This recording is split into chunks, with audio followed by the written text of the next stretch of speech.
Our hearts beat to the city streets. We began to feel the fire. We rise like tall buildings. Hello, আমি শর্মিষ্ঠা। আপনাদের সবাইকে welcome জানিয়ে আজকে নতুন একটি ভ্লগ শুরু করছি।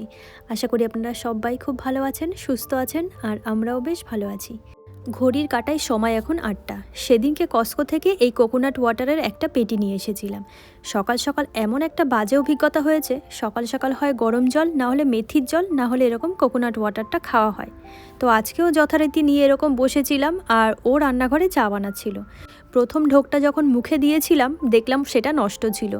একেবারে সকালবেলা ফ্রেশ হয়ে যখন বসে কোনো সুন্দর একটা ফ্রেশ ড্রিঙ্কস নেওয়া হয়, আর সেটা যখন মুখের মধ্যে গিয়ে দেখি নষ্ট, সেই যে কী এক বাজে অভিজ্ঞতা। আজকে ঠিক সেরকমই একটা অভিজ্ঞতা হলো আমার সঙ্গে। এরপরে আমরা চা খেয়ে চলে এসেছিলাম রান্নাঘরে।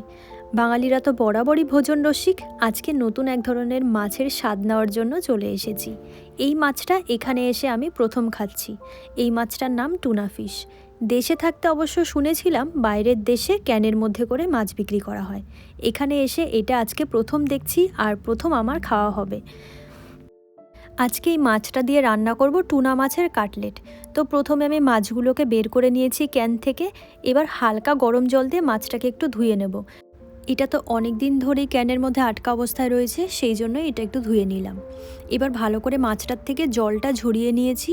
তার ভেতরে আমি আগে থেকে সেদ্ধ করে রাখা আলু দিয়ে দিয়েছি, আর একটু পেঁয়াজ, রসুন, আদা, তার সঙ্গে একটু গুঁড়ো মশলা, ধনিয়ার গুঁড়ো, জিরের গুঁড়ো, আর একটু বেশি করে লেবুর রস দিয়ে দিয়েছি।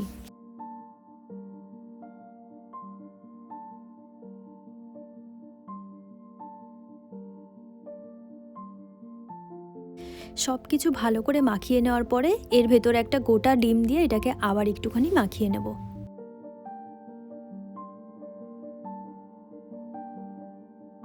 ডিমটা দিয়ে মেখে নেওয়ার পরে ওই দিকটাতে আমি একটু বেড গ্রামস রেখেছি, আর একটা ডিমকে ফাটিয়ে রেখেছি। এরপর মাছগুলোকে এক একটা কাটলেটের শেপ দিয়ে প্রথমে ডিমের মধ্যে এটাকে একটু ডুবিয়ে নেব, তারপর এটাকে বেড গ্রামসে ভালো করে লাগিয়ে নেব। এগুলোকে একবারে আমি সবকটা তৈরি করে নেব, তাহলে আমার বারবার এই ডিমের মধ্যে, বেড গ্রামসের মধ্যে হাতও লাগাতে হবে না, আর বেশ তাড়াতাড়ি আমার কাজটা হয়ে যাবে। এই মাছটা যেহেতু আজকে প্রথম রান্না করছি, এটা কিন্তু আমার কাছে ভীষণই চ্যালেঞ্জিং একটা বিষয়। আমেরিকাতে আসার পরে এরকম যে কত নতুন নতুন শাকসবজির সাথে পরিচয় হয়েছে, যেগুলোর হয়তো নামও আমি জানি না। একরকম শাকসবজি মাছ খেয়ে ছোটোবেলা থেকে বড় হয়েছি, আর এখানে এসে সম্পূর্ণ অন্যরকম শাকসবজির সঙ্গে নিজেকে মানিয়ে নেওয়াটা কিন্তু ভীষণ চ্যালেঞ্জের। প্রতিদিন সেই চ্যালেঞ্জগুলোকে পার করতে হচ্ছে, যেমন আজকের বিষয়টাও কিন্তু একটা চ্যালেঞ্জেরই মতন আমার কাছে। চলুন তাহলে, এখানে আমার মোটামুটি সবকটা কাটলেট বানানো রেডি হয়ে গেছে। এখন এগুলোকে এক এক করে আমি তেলে ফ্রাই করে নেব। সবকটাকে যদিও আজকে একসঙ্গে ফ্রাই করব না, কয়েকটা রেখে দিয়েছি কালকের জন্য, আর আজকে খাওয়ার জন্য কয়েকটা করছি। আজকে অবশ্যই এই কাটলেট দিয়ে দুপুরবেলাতে রুটি খাওয়া হবে, কারণ ভাতটাকে আজকে আমরা স্কিপ করে দিয়েছি। এদিকে আমার কাটলেট হয়ে গেছে রেডি। খুব বেশি একটা সময় লাগেনি এটা বানানোর জন্য। এবার ওপর থেকে একটু গার্নিশ করে দিলাম পেঁয়াজ দিয়ে আর ধনেপাতা দিয়ে। আর সঙ্গে রুটিও আমার বানানো হয়ে গেছে, আর সঙ্গে একটু রায়তা বানিয়েছিলাম। তো ব্যাস, আজকে খুবই সিম্পলভাবে আমাদের দুপুরের খাবার তৈরি হয়ে গেল। দুপুরের খাবার দাবার খেয়ে রেডি হয়ে গেছি। এই যে আমি, আর ওই যে ও দাঁড়িয়ে রয়েছে। আর এখন আমরা বেরিয়ে যাব। দেখা যাক বাইরে কোথায় যাওয়া যায়। আজকে অনেক দিন পরে সোয়েটার ছাড়া বেরোচ্ছিলাম, তারপরে ভাবলাম না থাক, রিস্ক নিয়ে লাভ নেই। তারপরে এই সোয়েটারটা নিয়ে বেরিয়েছি।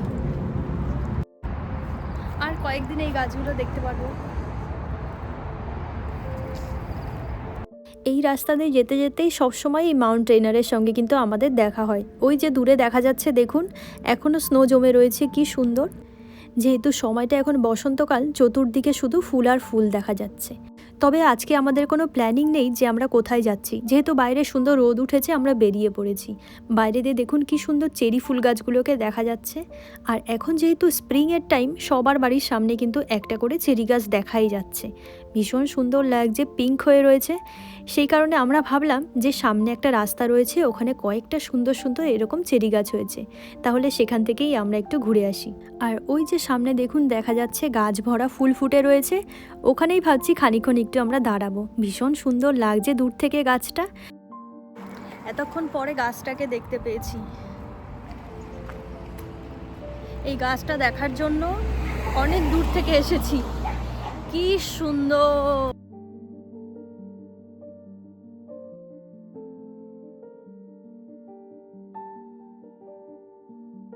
অপূর্ব সুন্দর লাগছে এই চেরি গাছটাকে। থোকা থোকা ফুল ধরে রয়েছে, একেবারে একটা পিঙ্কিশ ভাবও রয়েছে, ভীষণই সুন্দর। আর এই গাছটা কিন্তু অনেক বয়স্ক একটা গাছ, অনেক দিনের পুরনো গাছটা, সেই কারণে আরও ফুলগুলো বেশি বেশি করে ফুটে রয়েছে গাছটাতে।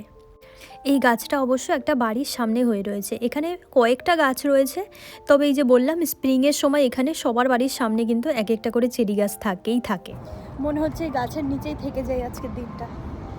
এত সুন্দর লাগছে, মনে হচ্ছে না চলে যায় এখান থেকে। এই ফুলগুলো দেখতে এত ভালো লাগে, কিন্তু ওই বছরের এই সময়টাতেই শুধুমাত্র এই ফুলগুলো ফোটে। যত তাড়াতাড়ি ফোটে তত তাড়াতাড়ি আবার কিন্তু ঝরেও যায়। এই 1 থেকে 2 সপ্তাহের মতন এরকমভাবে ফুটে থেকে আবার ঝরে যাবে এগুলো। Our hearts beat to the city streets. We began to feel the fire. We rise like tall buildings as the chemicals they take us higher. পেছনের গাছটা ছেড়ে চলে এসেছি, আর একটুখানি সামনে আরেকটা ছোট্ট গাছ আছে যেটাকে আমি হাত দিয়ে ছুঁতে পারবো। তো এখন ওই গাছটার কাছে যাচ্ছি।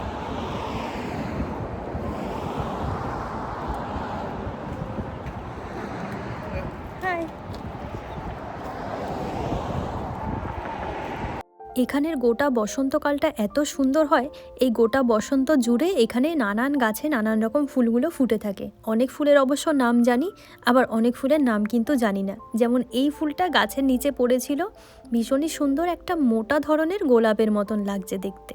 এটার নাম অবশ্য জানা নেই, তবে এখানে দেখুন সবার ঘরের সামনে দিয়ে গাছগুলোর মধ্যে নানান রকমের নাম না জানা ফুলগুলো হয়ে রয়েছে। তবে এই সিয়াটেলটা কিন্তু এই সময়টাতে একেবারে ফুলে ফুলে ভরে থাকে চতুর্দিকটা, এত সুন্দর লাগে দেখতে। ওই দেখুন সামনে আর কয়েকটা চেরি গাছ রয়েছে, এটাকে অবশ্য আমি হাত দিয়ে ধরতে পারবো বলে আবার সামনের দিকে আসলাম। প্রথমে যে গাছটা দেখেছিলাম ওটা আমি হাত দিয়ে ধরতে পারিনি, তাই জন্য আবার এই ছোটো গাছটাতে চলে এসেছি। তবে এই স্প্রিংয়ের সময় কিন্তু চেরি ব্লসমের আলাদাই একটা অনুষ্ঠান হয় ইউনিভার্সিটি অফ ওয়াশিংটনে, যেটা এর মধ্যেই শুরু হয়ে গেছে। আর এখানে আসার পর আমার এত ভালো লেগেছে ফুলগুলোকে, তাই ভাবলাম আমার দেরি না করে কালকেই ওখানে চলে যাব। Our hearts beat to the city streets. We began to feel the fire. We rise like tall buildings as the chemicals they take us higher. The night's young and it's just begun as she puts her hand in mine. অনেকক্ষণ ধরে এখানে ছিলাম আমরা, ভীষণ সুন্দর এই জায়গাটা। কালকে আবার আমরা যেখানে মেইন চেরি গাছ আছে সেখানে যাব, ওই জন্য আর বেশিক্ষণ থাকলাম না, তাও কম সময় থাকিনি। এই যে আরেকটা গাছ, কালকে যেখানে অনুষ্ঠান হয় চেরির সেখানে যাব, ওখানে প্রচুর পরিমাণে চেরি গাছগুলো দেখতে পারবো। তো এখন আমরা এখান থেকে চলে যাবো, রোদ একদম শেষ হয়ে গেছে। সব মিলিয়ে আজকে খুব সুন্দর একটা বিকেল কাটালাম এই চেরি ফুলের সঙ্গে। চলুন তাহলে আজকের ব্লগটিও আমি এখানে শেষ করব। আবার আপনাদের সঙ্গে দেখা হবে নতুন কোনো একটি ব্লগ নিয়ে। ততক্ষণের জন্য আপনারা সবাই খুব ভালো থাকবেন, সুস্থ থাকবেন, আর আজকের জন্য টাটা।